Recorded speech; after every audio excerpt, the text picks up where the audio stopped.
nerdy subjects for people who aren't necessarily nerdy themselves. With you today is myself, your nerdy tutor, George, and with me here today, the futurist, my mom. Hey. And so, we talked about robots last week. We did. And I got my robot finally up and running properly. They're actually pretty cool. Mm-hmm. Oh, yeah. I was impressed. Lots of movement on these little guys. Right, left, backwards, forwards. They're actually pretty cool. They move around quite a bit. And that got us thinking about what we were promised in the future and we haven't received it all. Or rather, movies that are portraying the future in an interesting way. Well, and here's the interesting thing. I'm still a believer in Moore's theory. You've heard about Moore's theory? No, I haven't actually. Okay, so Moore's theory was originally applied to computers and speed and memory. Okay. And his theory was that it would double every, I believe it's 24 months. And lots of people have likened Moore's theory, said it really applies not just to memory, it applies to technological advancements.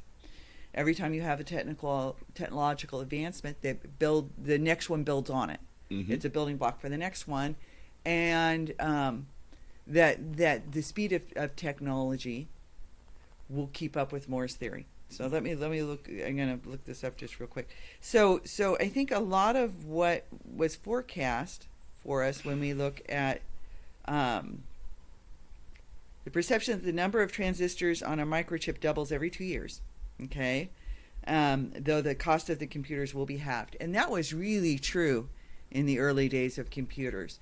Things became obsolete. Large mainframe systems. I remember walking into my father's office in the 60s, and there was a whole glass enclosed room, looked like the room from Hidden Figures, with these huge reels.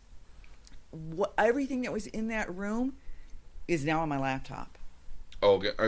I remember. Right? I remember our first big computer. A hard drive with the old CRT monitor. We had it initially in the that big monitor. We had it in the living room, and then we built a room for it. And then you guys built a room for it, which I still think is amazing.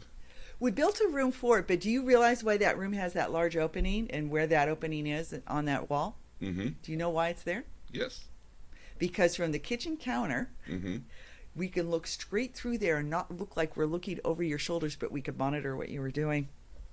Dun, dun, dun. Yeah, it's like a 4-foot wide opening, and it's perfectly angled so that you can see straight to where the computer monitor is. Mm-hmm. And that was built in our garage. Yeah, we built out a portion of the garage. Mm-hmm.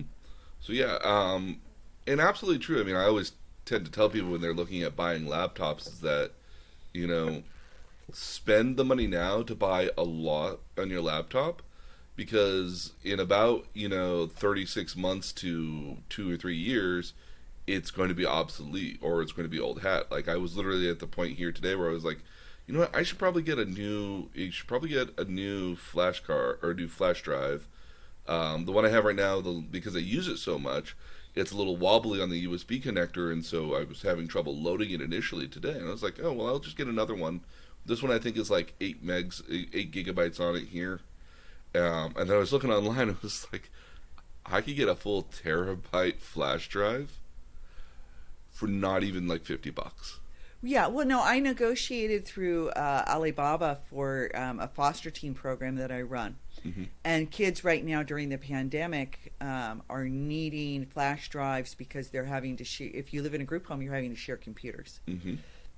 So we provided each child with a flash drive. It's 64 gigabyte, and I negotiated 100 of them for $3.20 a piece.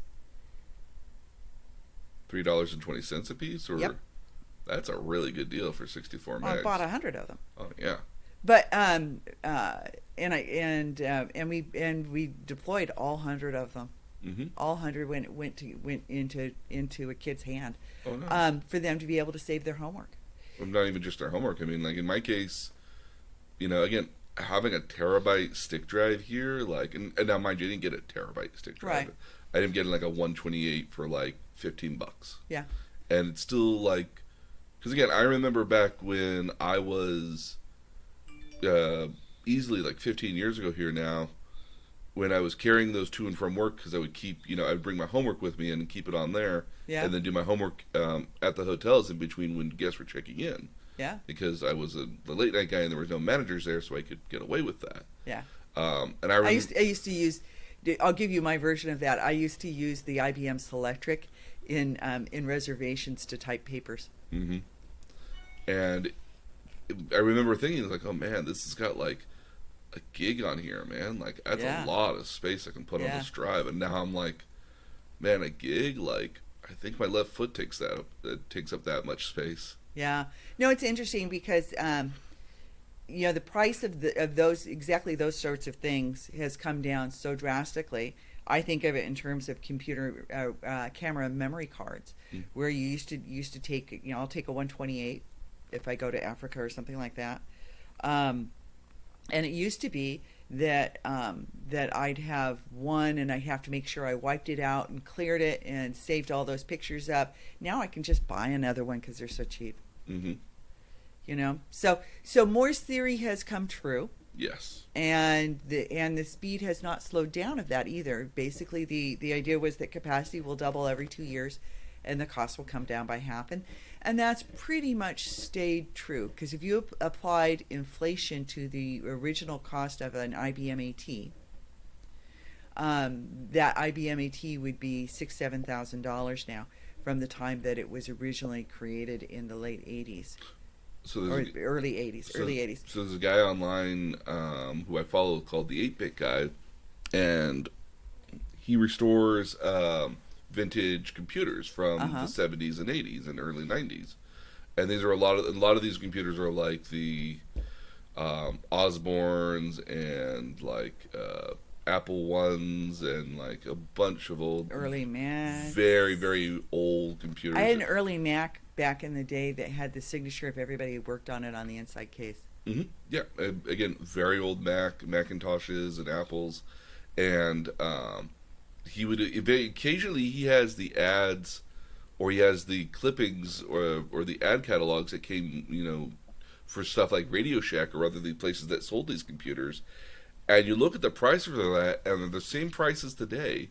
Except that, like, this computer, for what it was back in the day of 1980 money, and remember, today's money is unadjusted for inflation. Yeah, again, still like they're still like asking for somewhere in the neighborhood of like anywhere from like $1,000 to $1,200. Again, if you assume inflation, that's got to be at least worth like $5,000 or $6,000 for these computers, and it makes me wonder what we paid for the one that we had for so long initially, and that again, because I remember playing on that back in like 1987, 1988. Yeah, we had an IBM XT, which we invested in for you guys to be able to because we saw technology coming, and it was what we were working on in our offices, and we wanted you to have the best, and that was like $1,200 back in the day. Yeah, and I remember over the time that Pop would keep expanding it and putting new stuff in there. I remember when going to Fry's, which we talked about last week, going to Fry's and expanding it. So I think what's happened is I think people saw technology coming and saw how quick technology was coming, and extrapolated from that where we'd be. Mm-hmm. But like a lot of things, like when I was the only girl on the water polo team, I never foresaw that there'd be whole teams for water polo for girls. That's happened. But then other things have not. The workplace is still not equal for women, and I can tell you I fought battles for that because I'm in a job that would have, 30 years ago been traditionally held by a man. Mm-hmm. And those things are still a challenge for us. So it's interesting to me to see what we forecast 30 years ago compared to where we are. So I spent the better portion of 2 days compiling at least 7 pages worth of notes on movies, primarily movies and occasionally some TV shows about the future that hasn't come yet, or in some cases has come and gone. So well, and one of the things I bet you didn't include in this is I'd always like to see simple things like Bond movies and gadgets that they have that still haven't come to pass. Oh yeah, no. Again, there's a lot of stuff on here that are Q was before his time. very well. Again, the pen camera, Yeah. Yeah. Again, still think of Dick Tracy and the smartwatch. The smartwatch. We have smartwatches. We have smartwatches, yeah, absolutely. Again, my favorite though, and the first one I have on here is literally Star Trek. Perfect. Because I think Star Trek is what I find hilarious is that like Are we going to post the cool graphic? Of the graphic I sent you that shows. Yes, yeah, because that's this literally what this entire episode is based off of. Yeah, we have a really cool graphic that that shows movies and what time frame that they were looking forward into. So Star Trek is when? So Star Trek technically takes place between the 22nd and the 23rd and the 24th centuries, where all the mainline Star Trek from the original series up through Next Generation, Deep Space Nine. There's a series called Enterprise, which does take place in the 22nd century, but a majority of it does take place in the 23rd and 24th. Okay. Star Wars is 23rd, right? Star Wars? Yeah. Is undefined. Is undefined. Yes, and okay. There's a lot of movies which I did not include, either because A, they have an undefined future point of origin. So like I can't really tell like what century they're in, or they're more or less like not tied to our own real world. Like for example, like the Hunger Games was one I didn't include on here at all, because while it's kind of rooted in what would be society here, it takes place in a futuristic sort of setting where there's entirely other continents and things like that at the end of the day. So you're sort of making a delineation between what's fantasy and what's projected reality. Yeah. Future. Yeah, you get what could be potentially future technology and future stuff that can or would occur over stuff that either is not rooted in what is current right now. So again, as much as like the Hunger Games is very much rooted in what is our kind of current level of politics and world and settings and stuff, it was deliberately not included because it takes place in a completely fictionally made country that doesn't necessarily have the same geopolitical world that we have right now. Okay. I tried to keep everything that would have been related to that would be possible and or based off of now, and less of the less stuff that would be fantastical by nature. Yeah. Okay. So again, so again, like lightsabers and Star Wars isn't included in this because all that technology is so advanced that there's no grounding in what would be modern day elements. Okay, but what has always fascinated me about Star Wars in terms of future societies is Star Wars projects into the future these spaceships and the whole Death Star and all this technology. Mm-hmm. Okay, we're flying through space to other galaxies on an X-wing. Mm-hmm.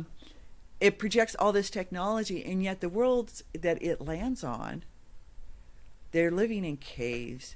They're living in grass mud huts. They're living in things that would be considered third world in modern times.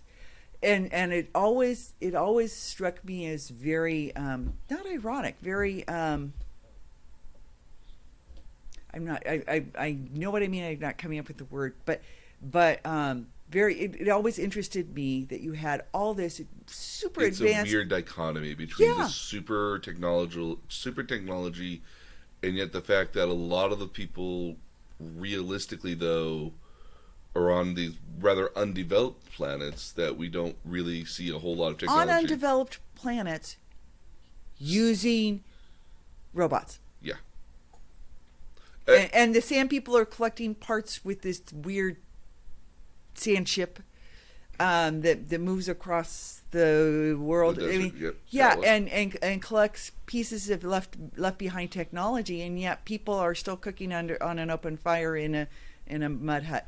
And literally, if you travel, you see. I mean, I've been to if you go out in the Thar Desert in India, if you go to Morocco, people living out on nomads, still big nomadic life in places like Morocco and Tunisia and Algeria.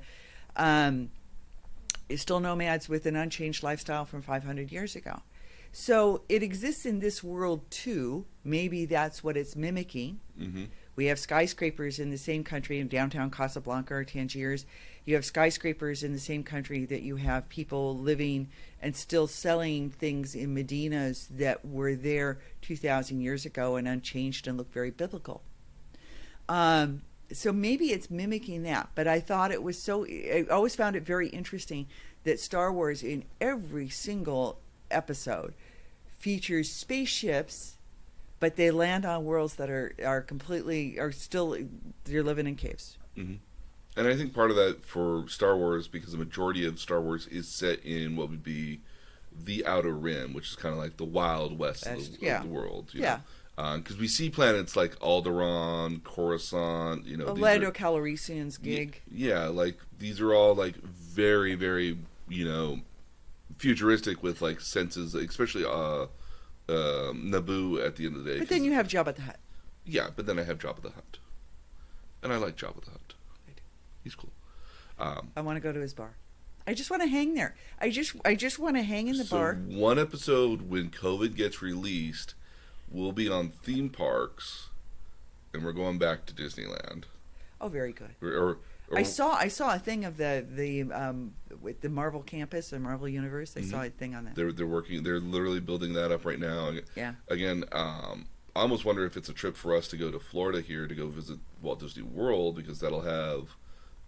But again, Disneyland as it is here, because it's very local to us, that's a day trip for us. Not a fan of Florida. Okay. It's hot and sweaty. It's true.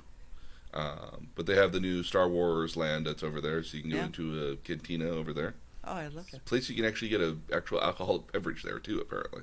Ooh. I'm not a big drinker, but I know, but the chance to do that inside the park. Yeah. So, but going back to Star Trek, again, one of the reasons I really love Star Trek is that I think that what I find so interesting is that almost all scientists and all futurists have watched and loved Star Trek. Very famously, one of the actors who played, or the actress that played Catherine Janeway made a point of saying is that, like, not all Star Trek fans are astronauts, but all astronauts are Star Trek fans. I love that. Which is, and literally to the point of, like, one of the astronauts brought her own Star Trek uniform into her in space and was wearing it on the International Space Station, which is really pretty cool. But one of the things I really like about Star Trek is what I think is the most poignant technology outside of it was not only the communicator, this little badge you hang on your left side on your basically your uniform. You just hit it. It's like you can talk to an AI that'll listen to you, and you can talk to other people immediately, and it immediately just recognizes who you need to talk to, which again is very reminiscent of what would be walkie-talkies back in the day, but now we can do it for like miles and miles away in some cases, which I think is absolutely fascinating. I think is absolutely uniquely interesting. And then from even just Star Trek: The Next Generation here, like it, they were predicting the, these basically electronic pads that you walk around with and you take notes on and everything, and you do a lot of your work based off of even just like their little desk computers that they have are basically laptops, but they were running around with tablets. I think they even called them tablets essentially. Well, yeah, if you think about it, I could envision the Doctor running around with one. Mm-hmm. Yeah, and that actually, you're absolutely right. That is something that's very, very much come to be. Well, I'm trying to find. I have a book. It's from the Great Courses series, on Audibles, with a woman who actually is a physicist, who takes various of these. Star Trek is one of the ones she hits on, and she talks about how the laws of physics are properly carried out or improperly carried out mm-hmm. in various futuristic sci-fi shows, and she was fascinating because she said that that really all of these shows have employ people who are what do you call it? Professor of physics. A physicist. A physicist. Oh, I'm sorry. There you go. So our employ physicists to make sure that they get the technology right, and that what they're forecasting is something that to our known process could be true. And she was really, really fascinating. I really enjoyed the series. It's like 10 or 12 chapters, but she really did give you a good feel for how true that was. Yeah, and how true like these worlds are. I imagine Star Wars would be the worst example of it, but Star Trek, according to her, Star Trek was amazingly accurate. Yeah. Okay. Yeah. So, and unfortunately, I'm not finding it here. I was going to try to give you the title of it, or her name, but and I have 113 books on Audible. So sounds like you read a couple books. Yeah, I read a couple books. And so I'm not finding it here, but she actually does a really good job of giving you a rundown of how many of these shows actually do follow the laws of physics. One of my favorite examples of physics is in a TV show called... And you've taken college physics courses, yeah. Oh, yeah. One of my favorite examples of physics in a TV show is a TV show called Firefly. Now, it's a canceled show. I references to it in Big Bang. Yes. It is a super beloved sci-fi series for nerds because it ended so early because it kept getting bounced around on Fox. I think it only has it was set for a 13-episode run and it only ever released like 10 or 11 of its episodes. But my favorite part of that entire series is that everything that takes place in space is done in absolute silence. Oh, really? So every exterior shot when you're in space is an absolute silence. There's no whooshing. There's no roar of any engines. There's no sound of any. Because we're beyond the speed of sound. No, because there's no air in space and noise can't travel in space. Oh.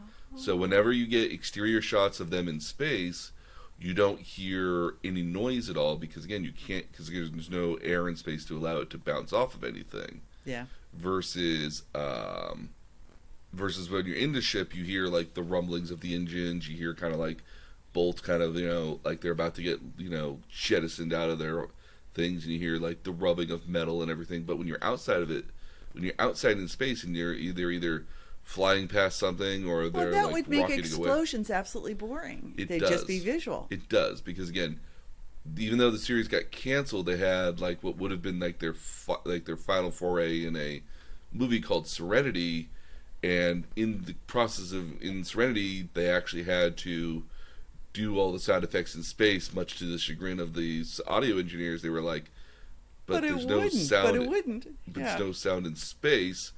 Yeah, but you have all these space exterior shots, and if you don't have sounds that go along with it, to mimic those sounds, like. Because again, they'll have sweeping music that plays over the stuff that's happening, but you don't actually get like the roar of the engines or anything like that. I thought so the explosion of the Death Star would be silent, which would be very silent, just visual, minus the background music that you would have that would accompany it. Wow. Okay. You wouldn't hear the vroom. Like you can hear in your head right now the X-wings and the and the TIE fighters just kind of moving around. Now imagine those entire scenes in pure silence without any additional noise. How boring it would be. Interesting. And again, partly why there's not a lot of exterior shots of it, but when they are there, they're purposeful. It feels like so. Well, I mean, what made me think when you said that not all sci-fi fans are, or not all Star Trek fans are fans of are astronauts, but all astronauts are Star Trek fans. Yeah, that's what made me think of the physicist who loved sci-fi, and did this whole lecture series on how they got it right and wrong. To finish up Star Trek, what I would recommend, what I love about Star Trek here is that the tricorder Yeah. is basically our smartphone. Yep. And to the fact that I can actually, on my smartphone right now, I can get Except they can't teleport on it. Well, okay. Tricorder was never going to let you transport at all, but Oh, okay. I just love the notion that like you can actually get the LCARS operating system, that looks like the Star Trek for your phone, and like we said last week, I have it on my tablet here as well. So if I ever want to just pretend I'm in a Star Wars setting, I can turn that on literally and just start playing around with it. And it does all the same functions and it has all the same things you would do, but it's all in what looks like the LCARS Star Trek language. So Star Trek's got tablets right before tablets existed. Mm-hmm. No, they were right on the money here.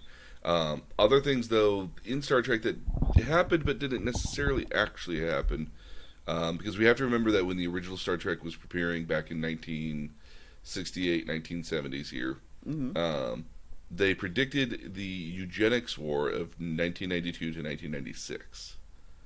This is also where we get Kahn Noonien Singh, which is, again, a big... basically, Star Trek 2 is all about the wrath of Kahn. Yeah. So there was this war basically where genetically altered people believed they were the superior human race and tried to basically overthrow the Earth to put themselves in charge, with a death total of 37 million people from the Eugenics War. Yeah. They also predict here in 2053 of World War III, which will come up a lot here. Okay. So, and then by 2063, we will have developed the first warp technology, which will allow us to, meet the Vulcans finally and be able to start the Federation. Well, and I'm going to go back to Einstein here because we've talked about physics. Einstein has a very famous quote that says, "I don't know what weapons World War III will be fought with, but World War IV will be fought with rocks." Yeah, with sticks and stones. Yeah. Yep, I've heard that one before. Yeah. Yeah, and so World War III tends to be a really big commonality along with nuclear disaster here in a lot of these future stories. A little known TV series called Thundar the Barbarian. Now, the only reason... What you watch? What is Thundar? I've got He's to a imagine. Barbarian. Yeah, I've got to imagine that's got to be modeled after Conan. Yeah, the Barbarian. So it's kind of slightly buried off of Conan. The only reason I'm aware of it is because I've watched, I think, every single cartoon opening from the 70s up through the early 2000s. And this was back in the day when, like, the opening intro, like, told their narration for it, which was the opening theme song, which was nothing but a narrator just telling the entire plot. Basically, the notion here is that in 1994, according to the premise of the TV show, a rogue planet passes between the moon and the Earth, robbing the Earth of its atmosphere. Yeah.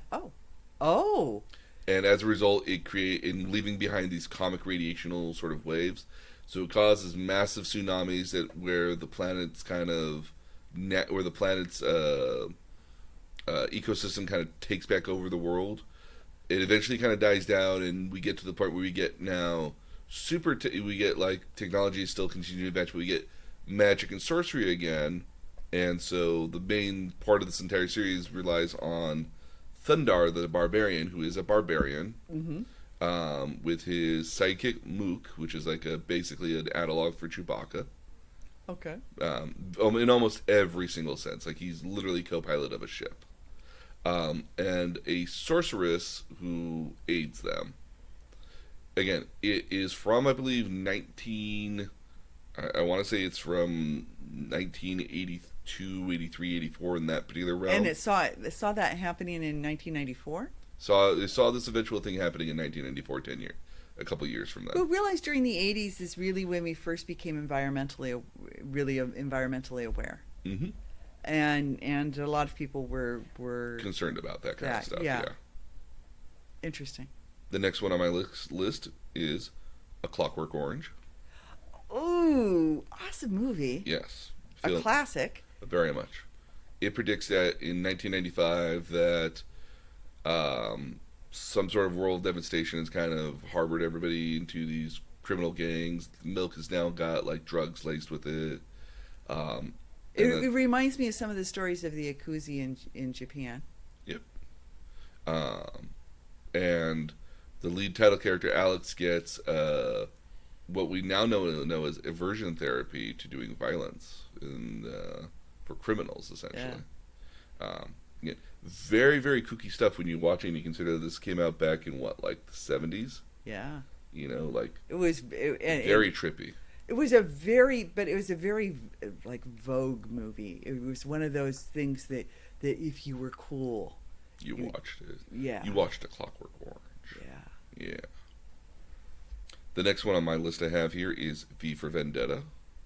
Ooh. So V for Vendetta has two different variations on this. So there's the original. So keep in mind, V for Vendetta came out in, I want to say it came out in the 80s. This would have been right after or right around the time of Watchmen, because it was done by the same guy who made Watchmen. And It doesn't seem like it's that old a movie. not the movie, but the comic. Oh, the comic. So the comic came out in the Okay. 80s. I was going to say, because... The movie came out in the early 2000s. I want to say 2004, 2005, I want to say.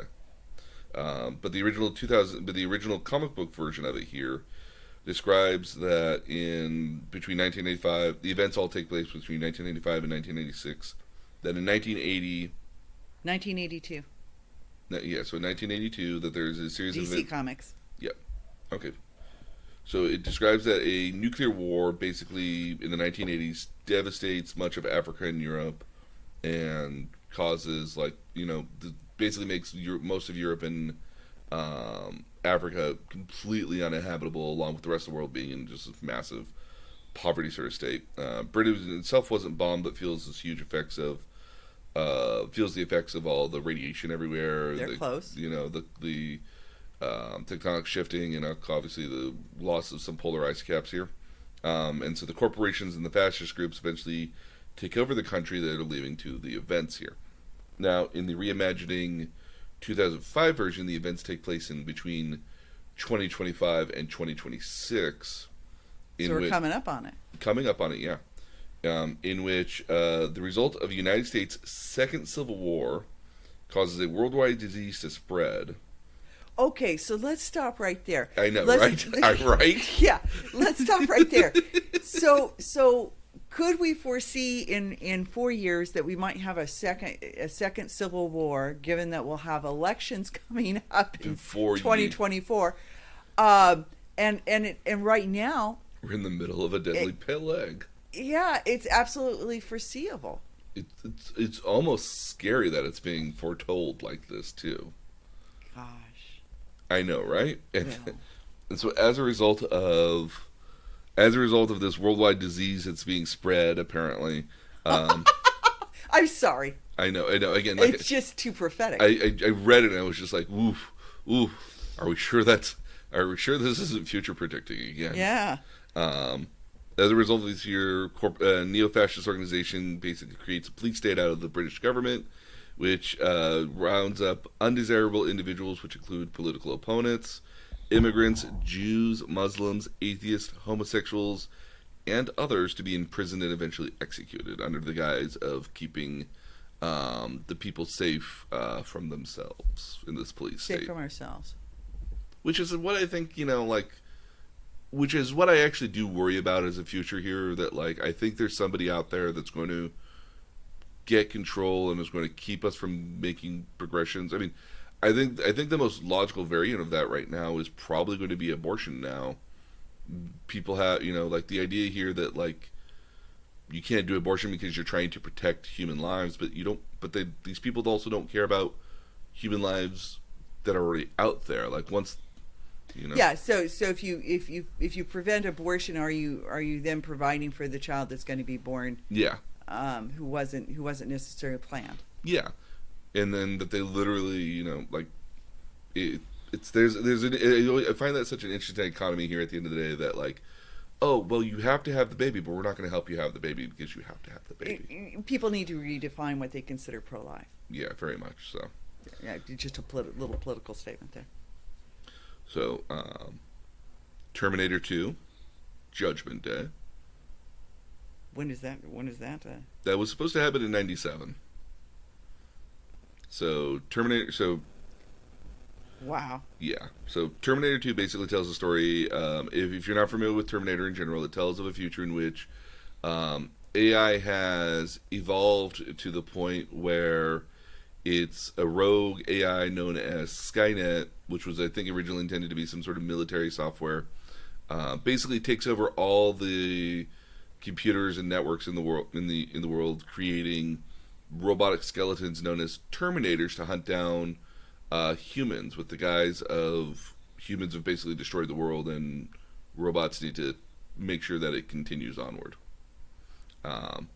In this case of Terminator 2, a Terminator in the guise of Arnold Schwarzenegger is sent back to protect John Connor, the future savior of humanity, or a future resistance leader of the remaining humans in the future here, to basically protect him from a new thing that's coming out. And the idea of Terminator 2 was that, or at least what's interesting about the Terminator franchise is that. And again, I don't think this is necessarily a spoiler anymore because it's almost the premise of certain movies in some cases. Is that the idea being is that, at least in the first Terminator, was that the notion was that they were taking was the butterfly effect. Yeah. That by by sending a Terminator back in time to kill Sarah Connor, you would not let John Connor get born, so that she would change the entire future. at the end of the day. And as a result, they send Kyle Reese, which is John Connor's father, into the past, who ends up creating John Connor. So it's actually not a butterfly effect. It's actually this was always meant to happen scenario. It was an unavoidable event. Yeah, so that way, because again, in order for John Connor to be born at all, you have to send Kyle Reese back to the past in order to make sure that he does the horizontal mambo with Sarah Connor to make John Connor. Yeah. So it's kind of interesting in that particular sense that, like, Skynet thinks, that this, or at least that this would happen at the end of the day.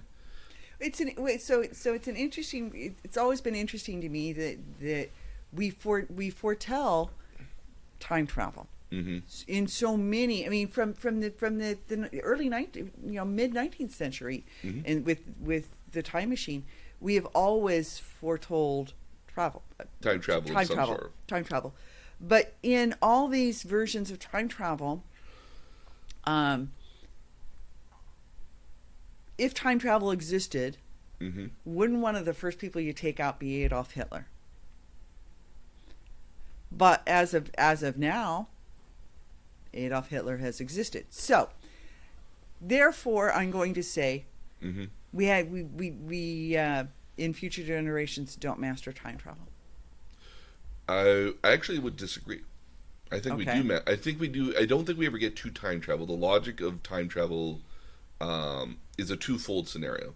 Is that there are infinite number of possibilities in the universe in which stuff has happened. So if you assume that there is an infinite possibility between, like, flipping a coin and landing heads or tails at a lot of the time, which is not really a game of chance, because again, it all really does depend on how hard you flick your thumb at the end of the day. Yep. But the way we humans like to operate, everything is very random. So again, we can say yes or no to a thing based off any number of different variables at the end of the day. With no. Are we going to get into Schrodinger's cat? Because it either is dead or it's not. Yes. But again, it both exists at the same time until you actually view the result. And actually, that's actually probably a really good analogy here. Is that, like, until we actually see the events of time travel, we can't actually know that they actually exist, because either A, it's happened, somebody's gone back in time and actually caused a new future to occur, which again is very similar to what I think Endgame does with some of its time travel elements here. Especially if you consider... And mind you, I loved that about Endgame.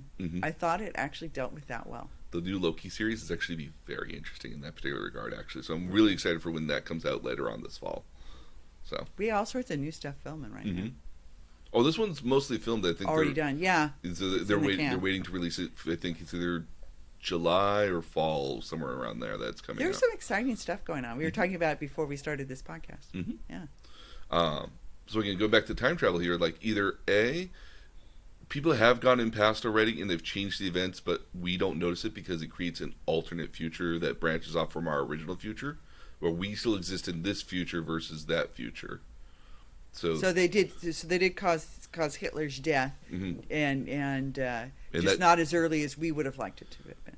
Well, they caused Hitler's death, but again, we still live on this plane versus they're now traveling on that plane. So that plane, so it creates a whole different a whole different possibility in universe.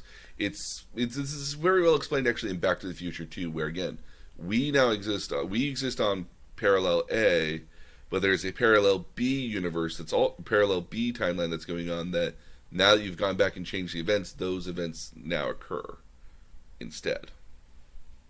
So there's that, or it's the Terminator effect, in which, like, regardless of anybody going back in time, they were never successful in killing Hitler, or somebody else took the place of Hitler, or something else here that continued the series of events as happening as intended.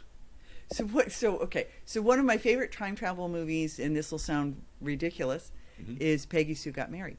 Okay. And in it, this middle-aged woman whose children are now becoming adults, her husband's having an affair and has left her, passes out at a reunion and goes back to high school. And one of the things she does when she goes back is she befriends the smartest boy in school, and she tells him all about computers and pantyhose. Because she's stunned when she remembers that she has to put on stockings with clips, which existed when I was in middle school, but thankfully were gone by the time I made high school as pantyhose started coming out. But you used to have to wear garter belts with little snaps to put on stockings. So they're not just sexy anymore. Yeah, they were functional. They were functional, and they were a pain in the absolute tush.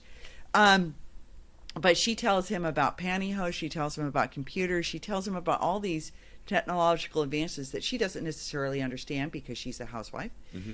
And so it got me to thinking the first time I saw the movie, how much of what we exists because she told him it would. Yes. And he becomes, you see him at the reunion, he becomes this multimillionaire. Another guy who she dates very quickly, who was the poet and sort of guitar player, artsy guy in high school. She befriends him as well, and he goes on to write a very famous poem that's dedicated to her, and or a whole book, I think, of poetry that's dedicated to her that becomes very famous. And you see the butterfly effect changing it, and it was interesting to me that was one concept of what time travel could be. Okay. It was interesting.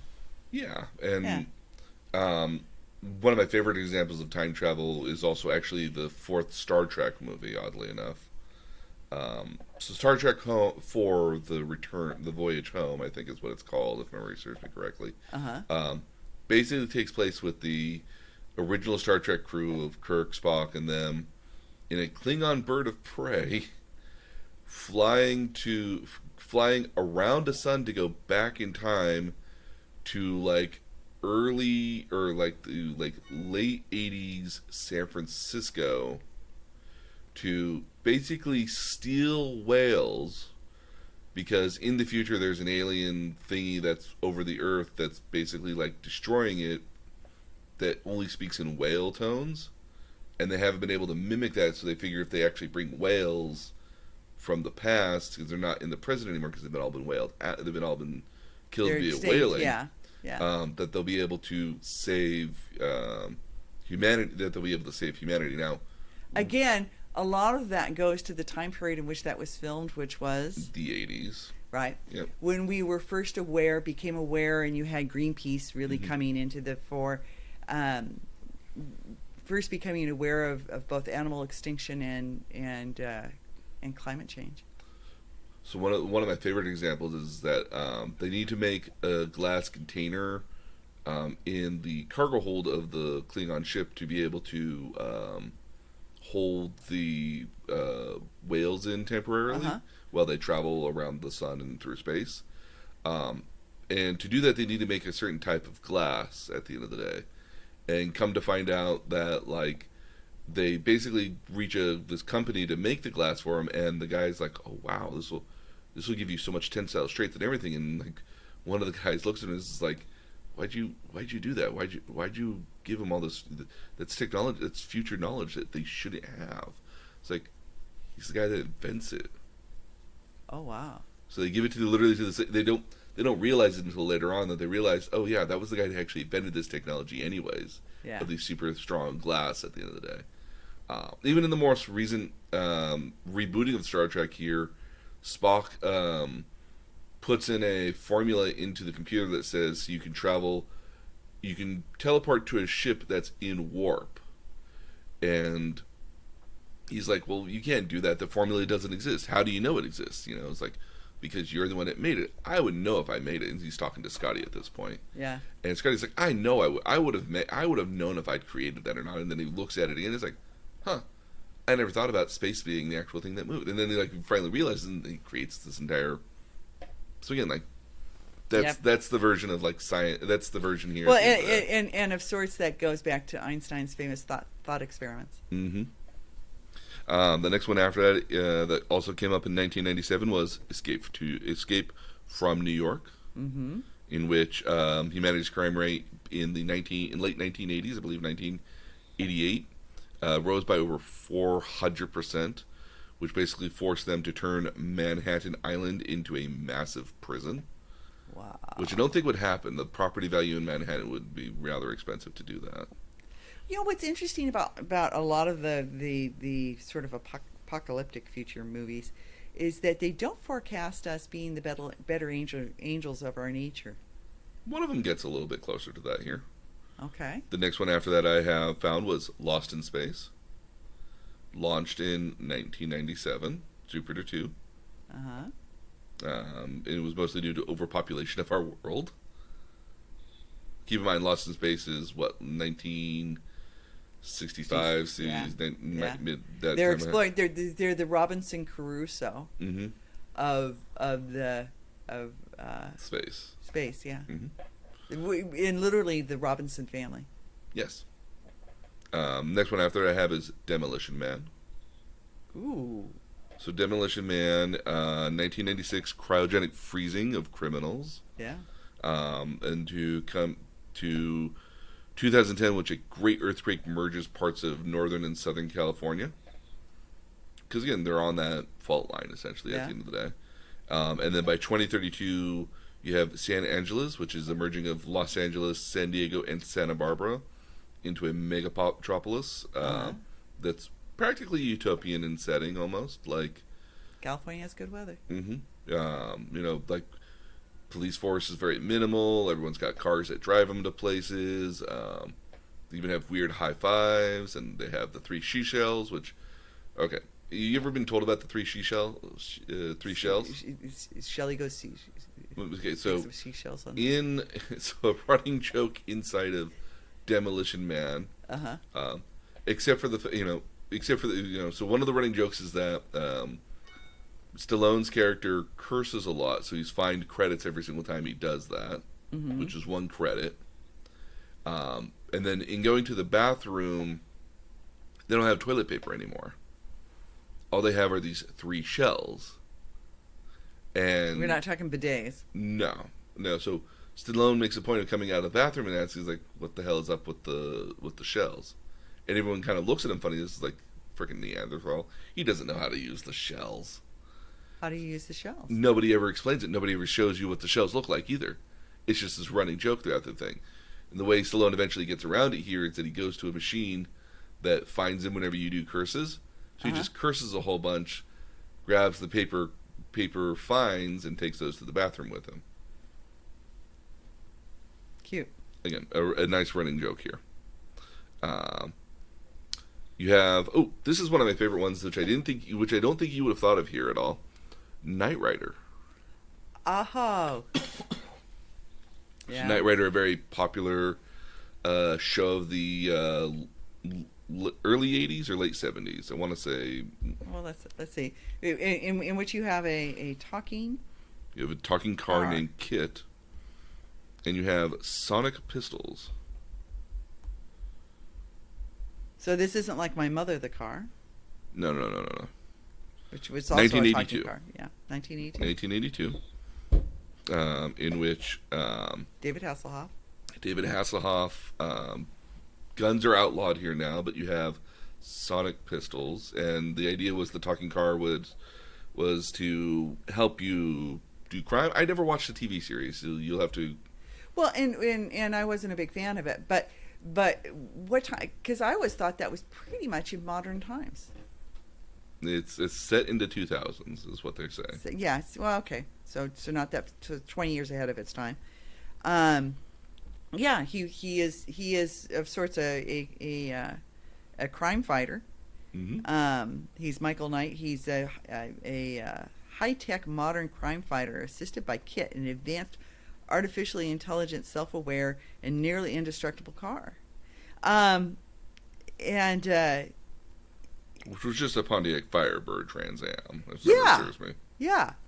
I mean, it was a cool car, but by the time it was projected into it, would have been retro. Oh yeah.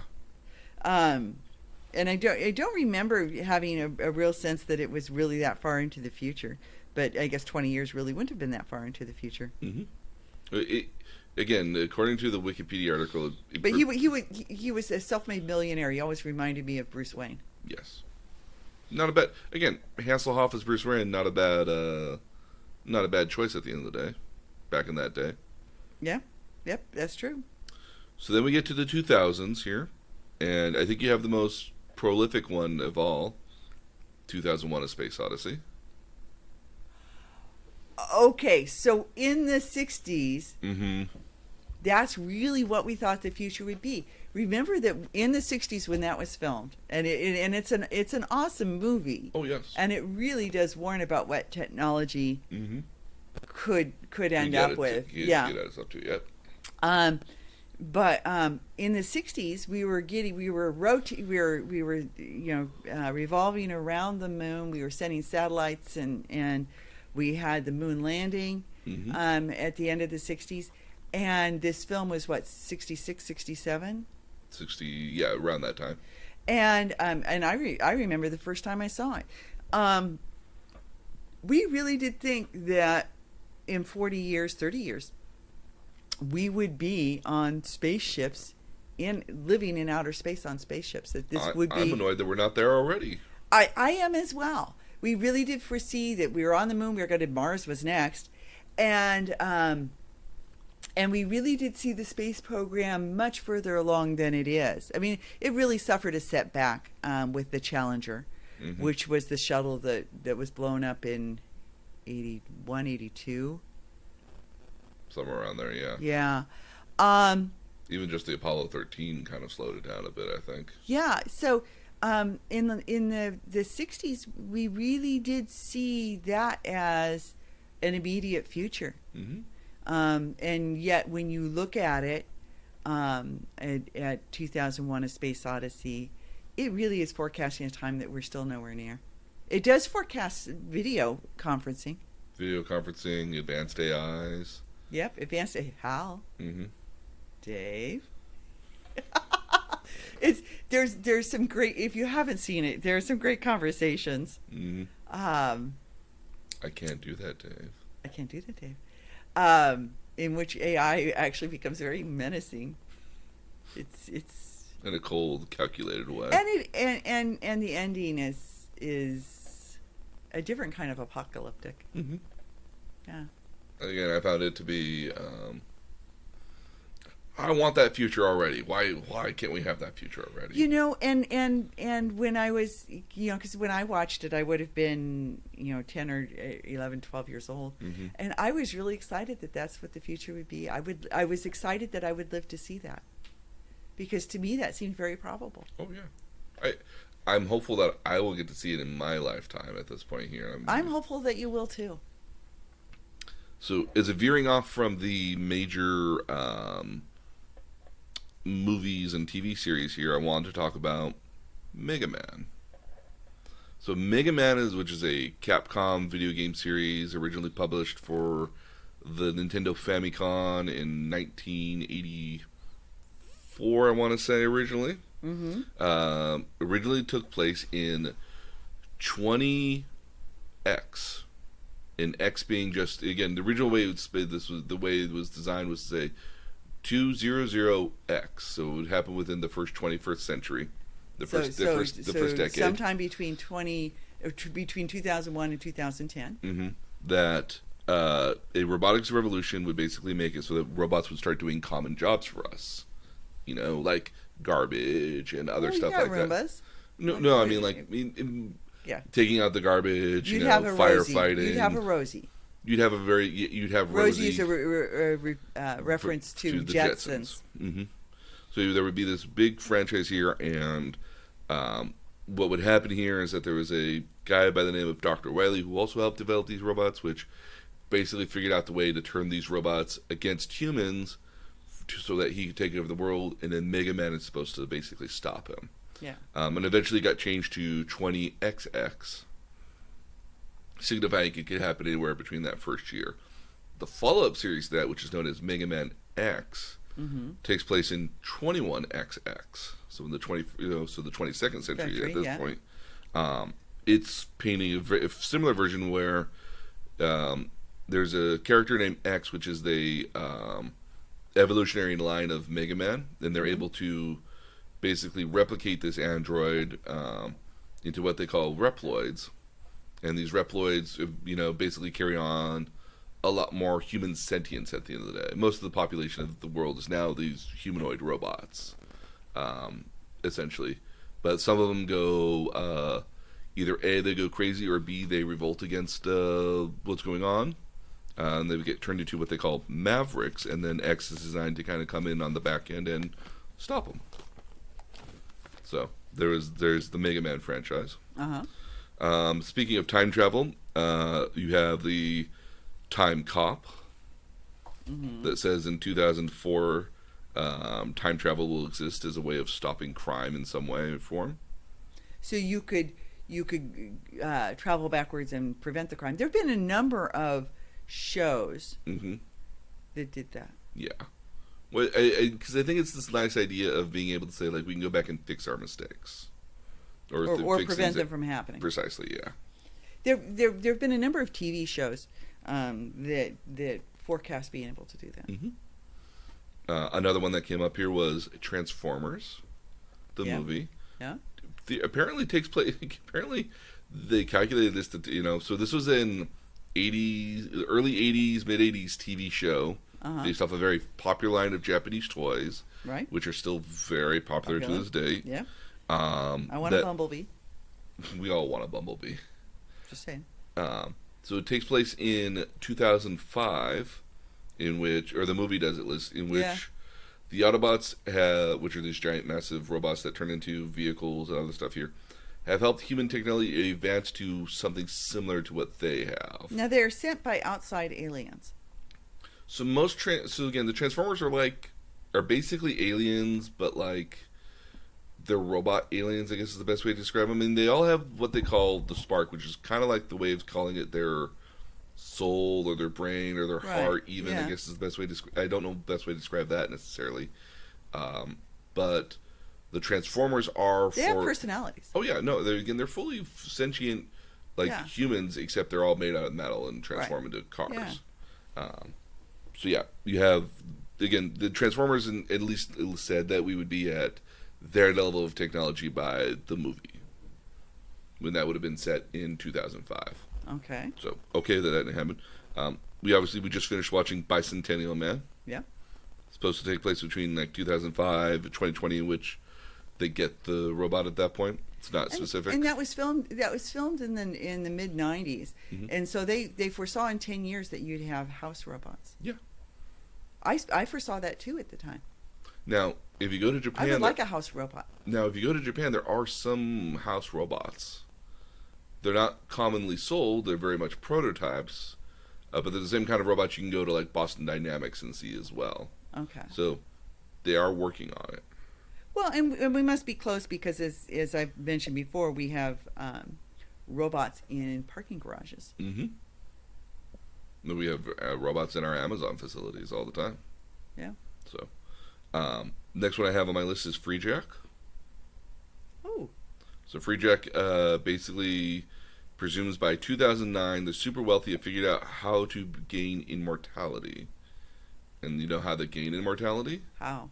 They go back in time to just before a person's about to die, steal that body, and then migrate their consciousness and memories into that new person, essentially taking that person from the past, taking him over. And the reason for that... so kind of like Heaven Can Wait Mm-hmm. with Warren Beatty, or there was an earlier version of it, but with time travel. Yeah. And the reason why they don't use the human beings of 2009 is that most like humans that are not super wealthy, rich and wealthy, excuse me, are either hopped up on drugs, or there's this massive pollution and environmental decay that's happening. So most people are not in a very good position outside of the super wealthy. So you got to go back in time and steal, a healthier body. A healthier body that's just about to die from like an accident.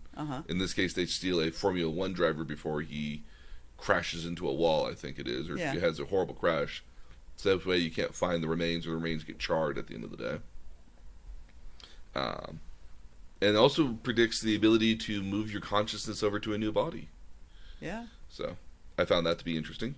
Okay. Now, 2009 or 2000, so the early 2000s, I Am Legend with Will Smith predicts that in 2009, again, they missed it by a couple of years. Yeah. They predicted an outbreak of a re-engineered measles virus that kills 94% of the populace. Ooh. And the other 5% turn into a zombie-like, what they call dark seekers, which basically hide in underground layers during the daytime and then like go rampant during the nighttime, like zombie-ish sort of got people. Yeah. With zombies are cool. Yeah. I mean, what is the time frame for World War Z? Do we know? Ooh, that's a good question. I don't know. Oh, just wondering. I presume that's like tomorrow for them. Yeah. I think. Yeah.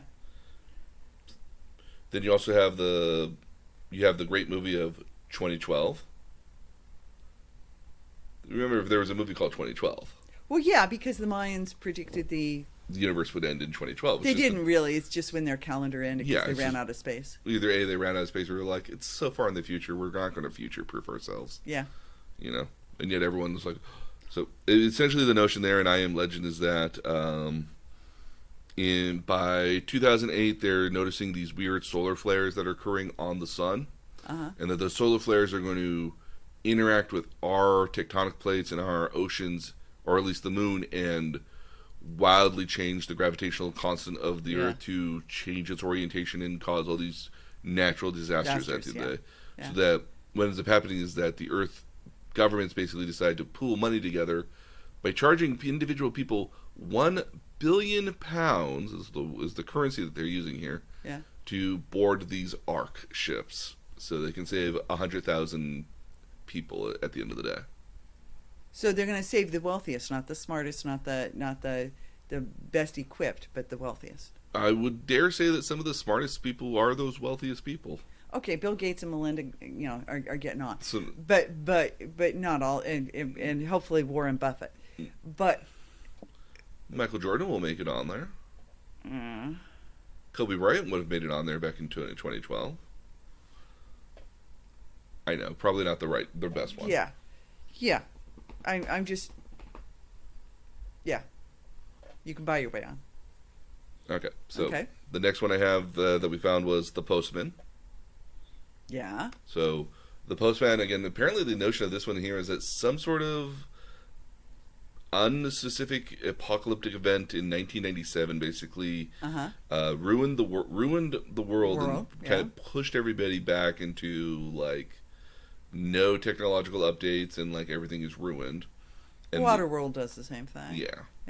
Very much Waterworld too. And another one I didn't add in because it's an unspecified time frame at all, but you could add Waterworld into this as well. Same premise. Yeah. So you've got, and so again, Kevin Costner basically um, picks up a postman outfit and pretends to be a postman, which ends up starting an entire movement of people that end up actually doing the work of being postmen, delivering mail and delivering what would have been, It's kind of like the old Pony Express. mhm. Yeah. Yeah, well, very much like the Pony Express, but also this notion of the United States government rebuilding, Yeah. which I found to be, a little sad that wouldn't have been something the U.S. government was doing. It's just this one guy just, again, he hid in a what would have been an old postal carrier truck, Yeah. found the uniform, put it on because he wanted to escape other people, and then just pretended to do the job, and then actually started doing the job, and actually, created an entire movement based out of that. So, Yeah. actually, it makes me want to go back and rewatch it now because again, I watched it when I was in college, and I didn't care for it at all. But now I imagine It was to me. It was too derivative of Waterworld. and nobody really liked Waterworld at the end of the day either. Yeah, he had Costner after the success of Dances with Wolves went back and did a bunch of movies where the hero theme was his ability to start a movement. It's, I believe the correct way to phrase it was white man savior. Yeah, it's a trope. It's very much a trope. It's my favorite trope in The Last Samurai. Yeah. But I like those things. They're samurai-ish. So Yeah.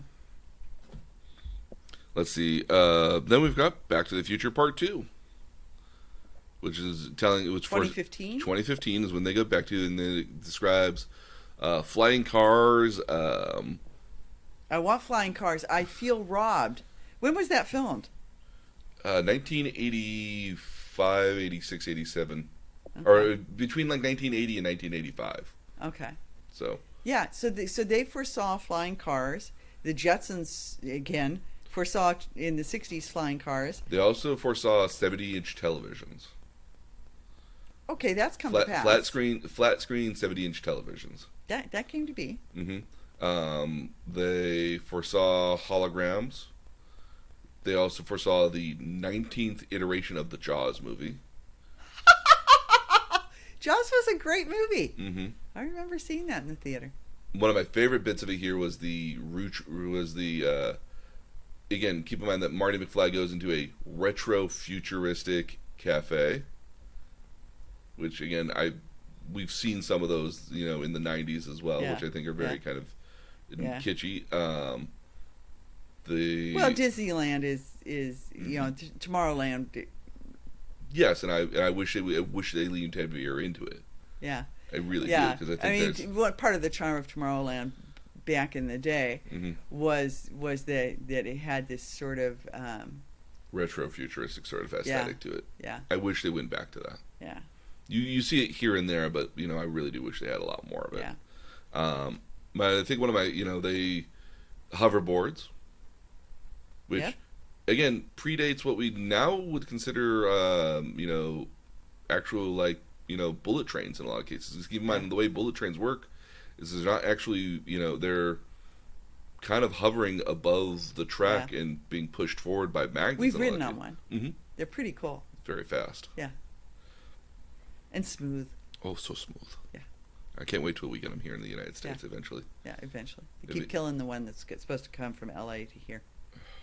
In part because of the airline industry. Mm-hmm. Oh no, I don't blame the airline industry. Now, mind you, if I were the airline industry, before the pandemic, I would have started investing money in this too. Like, if imagine if you had like the Southwest, train, or the Southwest Speed Rail, I would have been, even if you spend a little bit of money on that, you could get in on that to be the people that at least sell the tickets for it. Yeah. So a little disappointed in that. Also, like the idea that you could get a Pizza Hut pizza, which was about the size of the lid of your coffee cup, put it in a hydrator and get a full 16-inch pizza out of that. It's pretty cool. Oh yeah. Yeah. Lots of automation is what they also foresaw as well, Yeah. which is not too far off, I think. Well, they're projecting 30 years into the future. Mm-hmm. Yeah. Yeah. So they weren't, again, not horribly far off. You have one of my personal favorites, Neon Genesis Evangelion, which said that in 2020, a meteor would crash into Antarctica, basically forcing the Melted. Yeah. forcing the sea level to rise. And then by 2015, we would have what we call the Geodome, or Tokyo 3, which would basically be this giant domed city underground geofront underneath the ground that had these massive 20 story tall giant robots that fight alien creatures, which comes into a later effect in another movie here as well. Rollerball. Yeah. In 2018, a future corporation decides that they're going to take over the world government and create a new sport called rollerball, which is now everyone has to watch because everyone loves rollerball. Yes. It's the American pastime. Well, Hunger Games become a pastime. Okay. Oh, absolutely. We don't foresee wonderful. I mean, we're back to gladiators. I'm okay with gladiators. Huh. I mean, to a certain extent, as long as I'm not part of those gladiators. Yeah. Yeah. That's the key there. Yeah. Then you have obviously the one that everyone loves the most, Blade Runner. Yeah. A future in which interstellar travel is commonplace. And in order to help terraform these other planets and run these other planets, you have synthetic humans or androids that are used for the labor. Mm-hmm. They come back and they're hunted because they don't act right. It's basically based off of the Isaac Asimov. Well, they start having some of their own independence. Mm-hmm. Yeah. It's this notion here that Do Robots Dream of Electric Sheep, which is the book of Isaac Asimov. Same guy who came up with the 3 laws of robotics at the end of the day. So, very groundbreaking. Running Man. In 2017, the United States has become a totalitarian police state following a worldwide economic collapse. And the government pacifies the populace through the Running Man, a broadcast game show where criminals fight for their lives as runners fleeing from armed mercenaries named Stalkers in order to gain a state pardon. Again. Now, there's been other movies based off that entire premise too. So, Yeah. So it's a fairly popular thing at the end of the day, oddly enough. Well, you get into Superman and the guys who are trapped in sort of those planes that get somehow released and cause havoc on Earth. Phantom zones. Yeah. That's an interesting notion of the Phantom Zone. Yeah. You have another favorite of mine, which is Akira. So it's an anime. Now, in the original Japanese version, the initial event takes place in 1982. Although in the English we changed it to 1992. Was that there was a bomb that goes off in Tokyo, which starts World War III. Mm-hmm. A nuclear bomb, by the way. Yeah. And that by 2019 or 2030 in the English version of it, that they've rebuilt Tokyo as Neo Tokyo on a artificial island in the Tokyo Bay, essentially. Super futuristic, but people still like to go over to the old Tokyo remains and basically start gang war and violence over there. What's interesting to me is during the Cold War, you had lots of expectation that you would have some sort of nuclear catastrophe. Mm-hmm.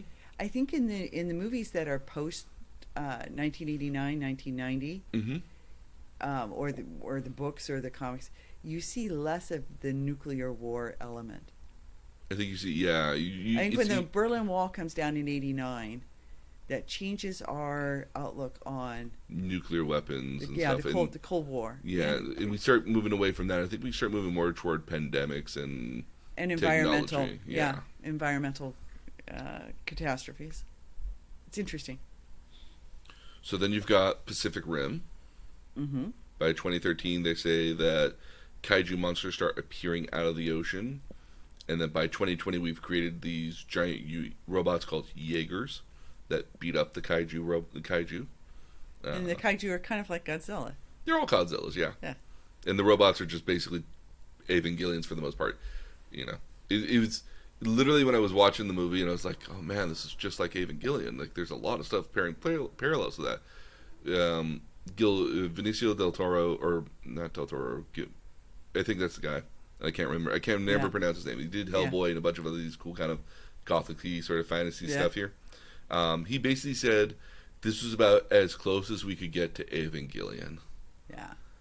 without actually making Evangelion in Yeah. live action. We really wanted to, but this was about as close as we could get to it. Yeah. The next one we have is Edge of Tomorrow.